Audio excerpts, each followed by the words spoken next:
Imagine waking up before dawn to tend your animals. The air is cool, the sky still dark. You walk toward the pen, thinking about breakfast, about work, about another ordinary day. But when you reach the fence, everything changes. Your goats are lying motionless on the ground. Their bodies are untouched, no ripped flesh, no scattered fur. You lean in closer, and your blood runs cold. Each animal has two small, perfect puncture marks on its neck, and every single one has been completely drained of blood. This is not a movie. This is exactly what farmers in Puerto Rico began finding in the mid-1990s. They called the thing responsible El Chupacabra, the goat sucker. Within months, this mysterious creature would spread from one small town on a Caribbean island into a full-blown global monster myth, terrorizing Latin America, crossing into the United States, and eventually appearing in stories from as far away as Russia and the Philippines. Witnesses described it as a reptilian demon with huge red eyes and spikes down its back. Others swore it was a hairless beast that looked like a twisted alien dog. Animals kept dying. People were afraid to walk alone at night. And for years, nobody could explain what was happening. Tonight, we're going to trace the Chupacabra back to its origins. We'll follow the first attacks in Puerto Rico, the bizarre eyewitness descriptions, the wave of sightings across Latin America, and the shocking scientific twist that most people never hear about. Is the Chupacabra a real blood-drinking predator? A misidentified disease? A government experiment gone wrong? Or is the truth even stranger? This is the true story of the Chupacabra. Our story begins in Puerto Rico in the early 1990s. The island was already wrestling with rumors, mutilated farm animals, strange lights in the sky, whispers of secret experiments in the jungle. But it was in 1995, in the municipality of Canóvanas, that everything exploded. In March of that year, 8 sheep were reportedly found dead, each with puncture wounds on the neck and their blood supposedly drained. Newspapers began to throw around words like vampire and extraterrestrial.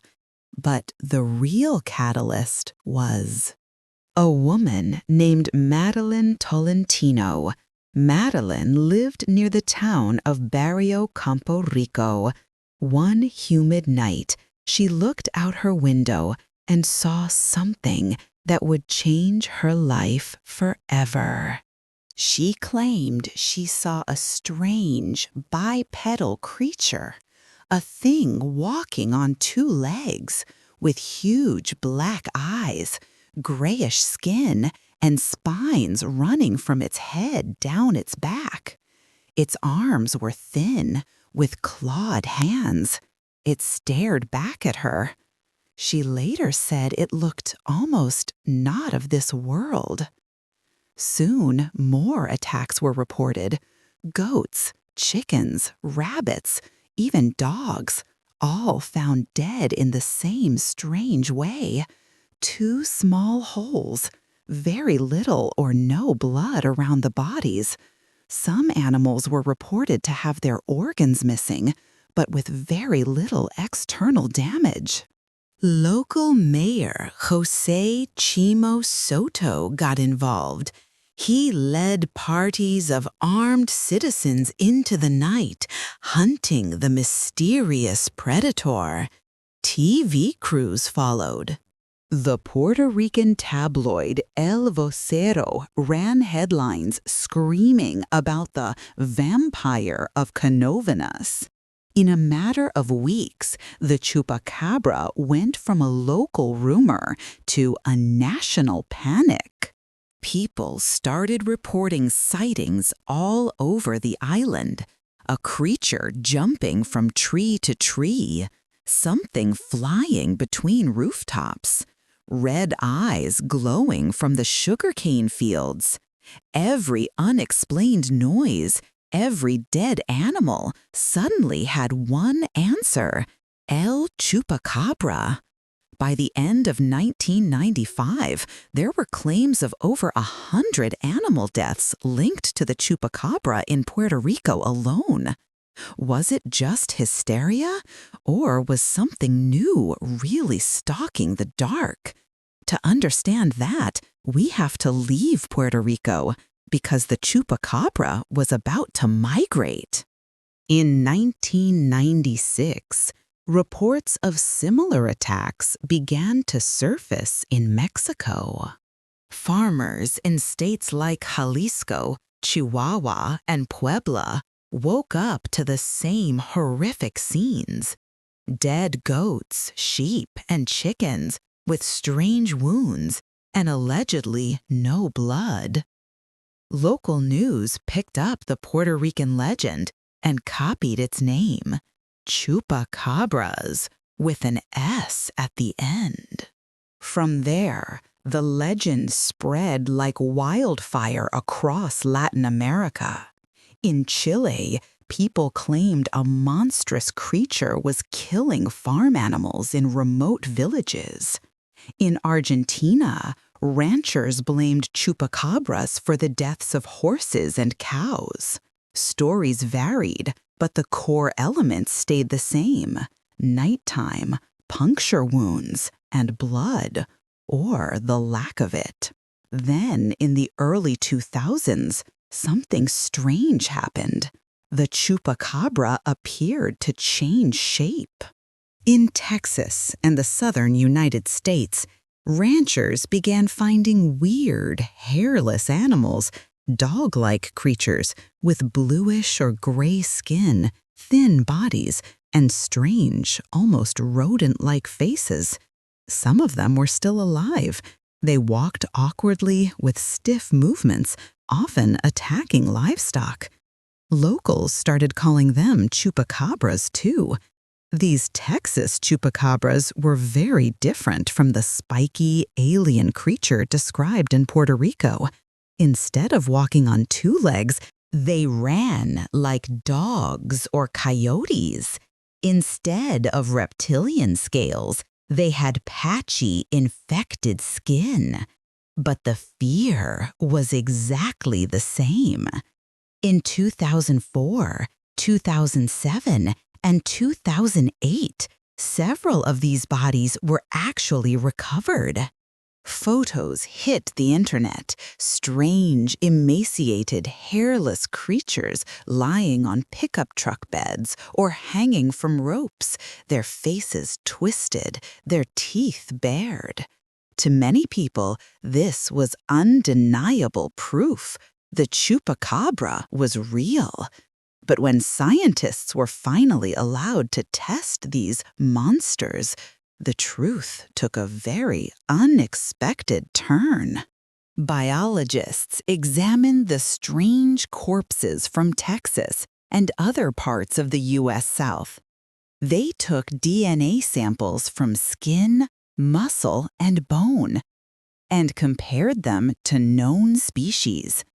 The results came back with a disappointing answer, for monster fans at least. Every single tested chupacabra was a dog, coyote, or coyote-dog hybrid, not an unknown species, not an alien, not a demon, just canines. So why did they look so bizarre? The answer: a disease called sarcoptic mange. It's caused by microscopic mites that burrow into the skin, causing itching, hair loss, and thick grayish crusts. Over time, the animal loses almost all fur, becomes skeletal and weak, and its face can warp from constant irritation and infection. Under the right and terrifying conditions, a sick coyote can look like something straight out of a horror anime. Scientists argued that these mangy animals, desperate for food and no longer afraid of humans, were likely attacking livestock. Their strange, hairless, twisted appearance made them easy candidates for the Chupacabra label. To biologists, the case was closed, at least in the United States. But there was one big problem. The Texas cases did not match the original Puerto Rican descriptions. The first Chupacabra wasn't a coyote at all. It was a bipedal, spiny-backed, red-eyed creature that looked, and this is important, almost exactly like a monster from a movie. So where did that first image come from? To answer that, we have to go back to one woman and one very specific science fiction film. Remember Madeline Tolentino, the woman in Puerto Rico who gave one of the first detailed descriptions of the Chupacabra? Years after her sighting, researchers interviewed her in depth and asked a simple question. Had she seen anything like that creature before, maybe in a TV show or movie? Madeline admitted that shortly before her encounter, she had watched a film called Species, a 1995 science fiction horror movie. In that film, there's a creature with large black eyes, grayish skin, and spinal protrusions. If you compare drawings of Madeline's Chupacabra with the monster from Species, they are eerily similar. Skeptical investigators proposed a theory. In a climate of fear, weird rumors, and unexplainable animal deaths, Madeline may have subconsciously fused real events with imagery from that movie. Her description, amplified by tabloids and repeated on TV, became the template for the Chupacabra. Once that image was lodged in the public mind, every shadow, every rustle, every unknown animal became that creature. Add in the later appearance of mangy coyotes in Texas and Mexico, plus years of copied stories across Latin America, and the Chupacabra legend essentially split into two monsters.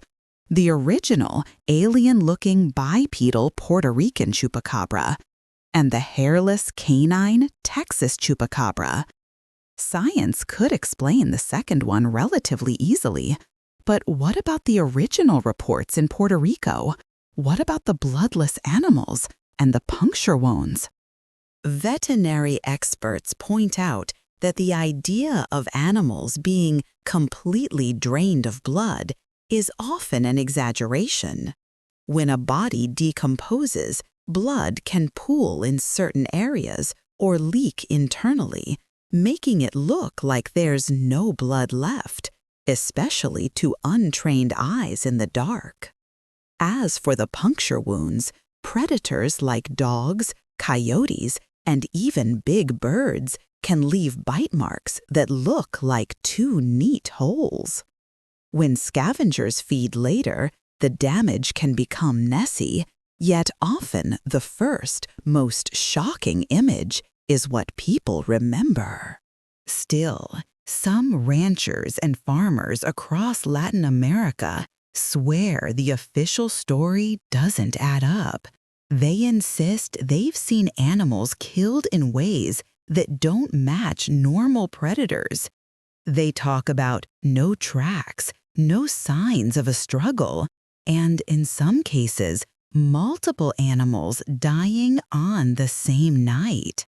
Others propose more extreme explanations, genetic experiments escaping from secret labs, alien creatures testing human reactions through animal attacks, even occult rituals summoning something unnatural to the countryside.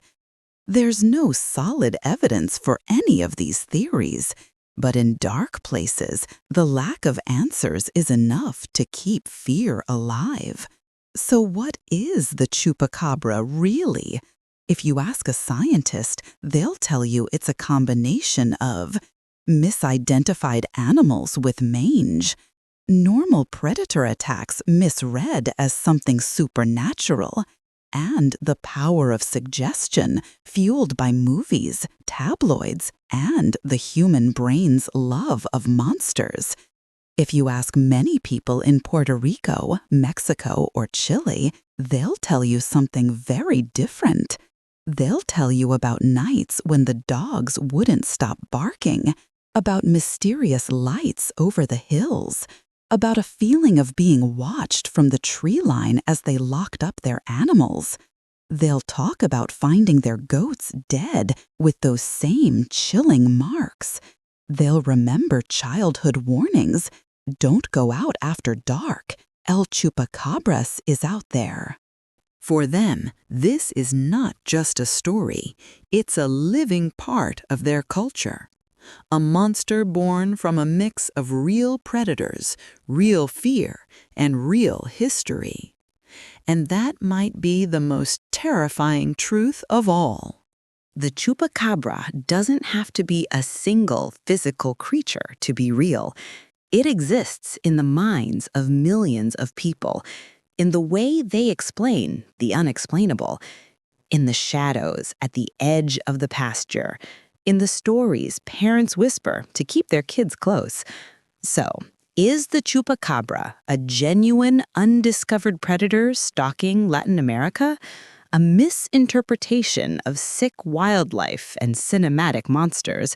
Or a ghost story for the modern age?